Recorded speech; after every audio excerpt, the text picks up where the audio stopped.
week 15 here already, and the second week of most of your fantasy playoffs. So here we go, top 15 tight ends.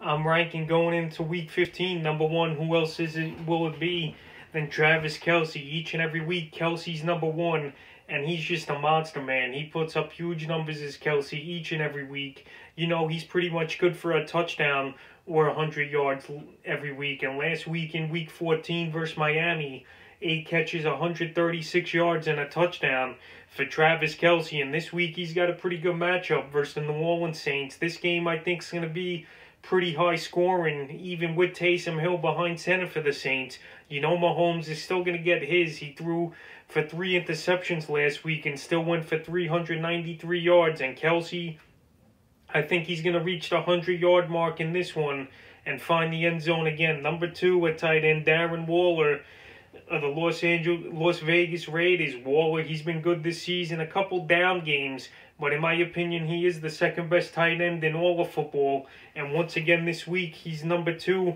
at tight end with a great matchup versus the Los Angeles Chargers, which he's had pretty good success against in his career.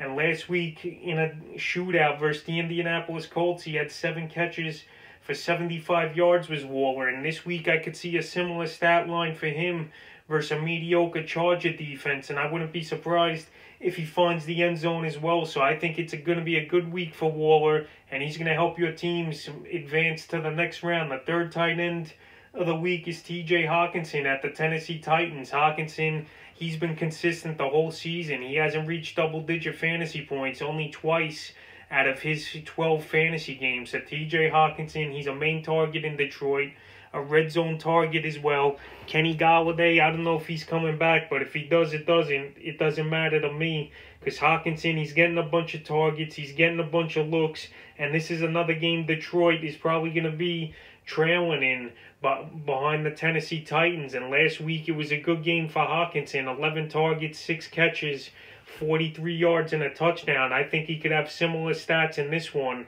and he's a guy easily you should put here at number 3. Number 4, Robert Tonyan of the Green Bay Packers. Tonyan, he's come on strong now the last 5 or 6 weeks in fantasy football, and he's becoming the second option in the passing game for Aaron Rodgers and the Green Bay Packers.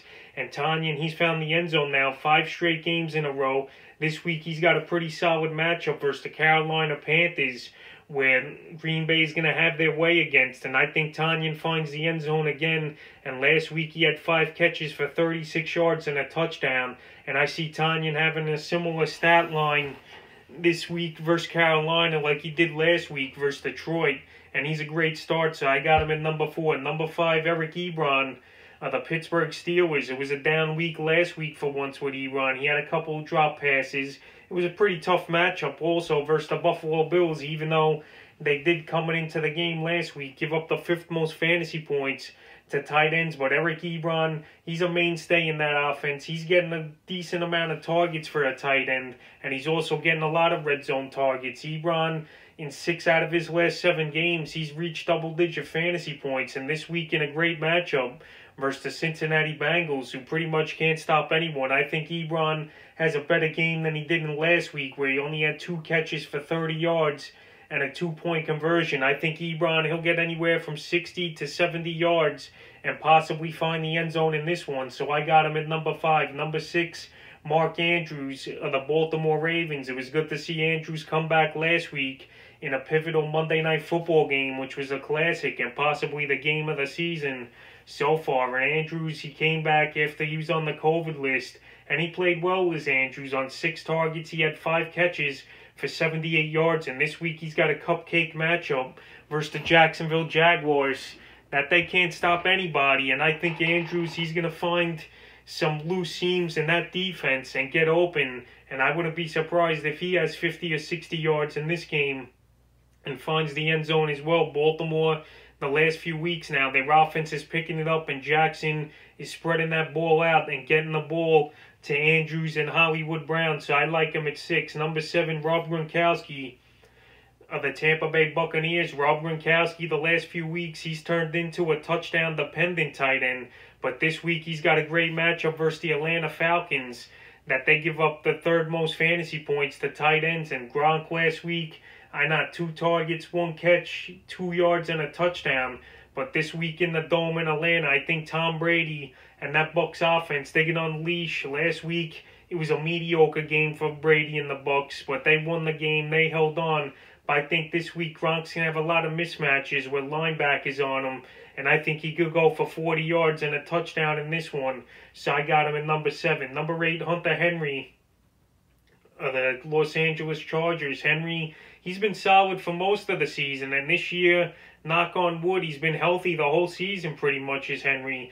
He's a good target for Justin Herbert. Herbert, the last few weeks, his stats have gone down a little as the league, I think, has caught up to him a little. Plus, with Austin Eckler back there, he's getting more carries instead of a committee. But anyway, Hunter Henry, he's a good tight end. I think he could put up decent numbers, 9 to 10 fantasy points this week.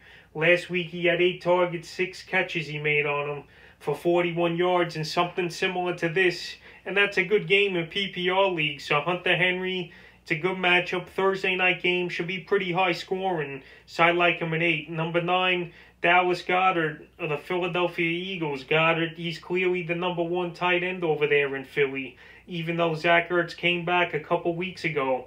But Goedart, he's been putting up some pretty decent games and some big games as well. Last week, it was a mediocre game for Goedart, and Jalen Hurts' season debut as the starting quarterback for the Philadelphia Eagles.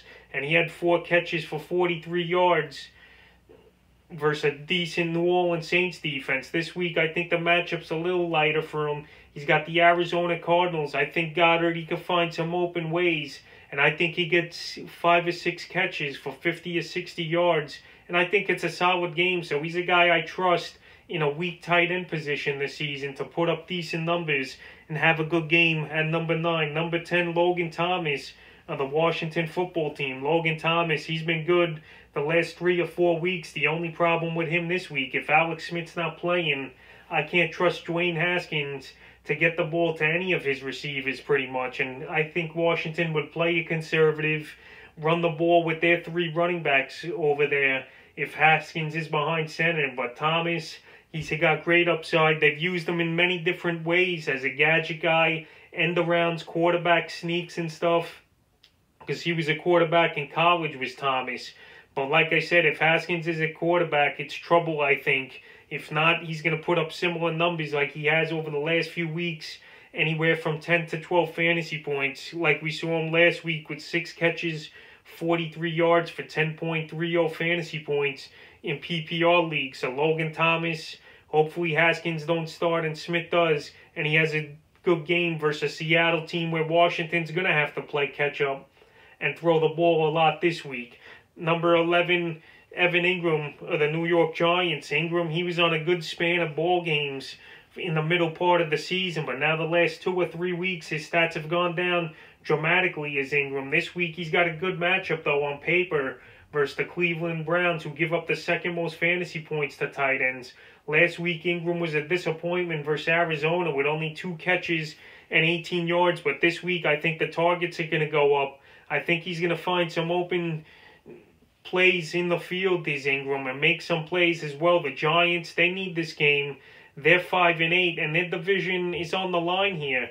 Between them, Philly, and Washington, all these teams in the hunt. I know it's a poor division, but they got to rely on Evan Engram here to make some plays because the receivers, Darius Slayton and Sterling Shepard haven't. And Daniel Jones, he's got to hit his security blanket at Engram, and I think Engram could have a decent game this week from 8 to 10 fantasy points. And at this point, if you made it this far with him, you take it. Number 12 at tight end this week, Mike Gesicki of the Miami Dolphins. Gesicki, what a ball game he had last week. 5 catches, 65 yards, and 2 touchdowns versus the Kansas City Chiefs for 23 fantasy points. And now 2 weeks in a row, he's gone for 23 fantasy points as Gesicki. And the only thing with him, he left the game early last week with the shoulder injury. And this week, it's a tough matchup versus the New England Patriots that are top 5 in limiting tight ends and fantasy points. But Gesicki, it's good to see, too, has been getting him the ball. He's been making plays, and he's finally breaking out like we thought he would early in the season's Gesicki. But with the matchup and that he's banged up, not knowing he's going to play, I think it's safe to rank him here. Number 13, Jared Cook of the New Orleans Saints, Jared Cook, he's got 2 touchdowns now in his last 2 games. Back-to-back games, he's found the end zone with Taysom Hill behind center. And Cook, he was a guy I recommended to drop earlier a few weeks ago, week 10 to 12, but he's picked it up in week 13 and 14. Like I said, finding the end zone. Last week versus Philly, 3 catches, 37 yards, and a touchdown. This week he's got Kansas City. I think it's going to be a high-scoring game where Cook and the rest of the receivers and tight ends over there are going to get involved a lot. We saw last week when the Saints were down 17-0, Taysom Hill had no choice but to throw, and I think we could see a similar type of game script this week for the Saints. I think Cook, he's good for similar numbers this week, 4 or 5 catches, 40, 50 yards, and possibly finding the end zone here versus the Kansas City Chiefs. Number 14, Jordan Reed of the San Francisco 49ers. The only reason I got Reed on this list because the matchup, the Dallas Cowboys, they get shredded by everyone. Every week it's a good matchup for them.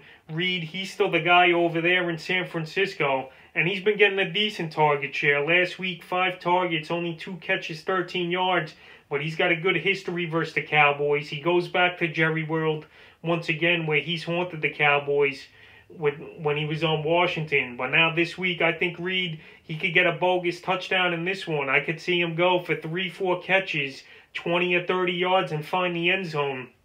And with this matchup, and if you don't have better options than Reed, I think it's a sneaky play and a guy that I could see finishing here in the top 15 this week. And the 15th and final tight end I'm ranking this week's Noah Fant of the Denver Broncos. Fant's a guy I said to drop on my tight end drop list, so check that video out if you haven't. But anyway, Fant, I'll just rank him 15th here because I just couldn't find really any other reliable options. Tight end, the last 4 or 5 guys, it's a crapshoot pretty much. And Font last week, he left the game once again, but this time it was with an illness. We don't know if it's COVID related or not. And his game Saturday versus Buffalo, but Font, they're most likely going to be trailing in this game is Denver, and Font maybe could get some garbage time points or whatever. So this week I'm not high on Font. I said to drop him, but I'm going to rank him here as the 15th and final guy. So that's the top 15 tight end rankings going into week 15.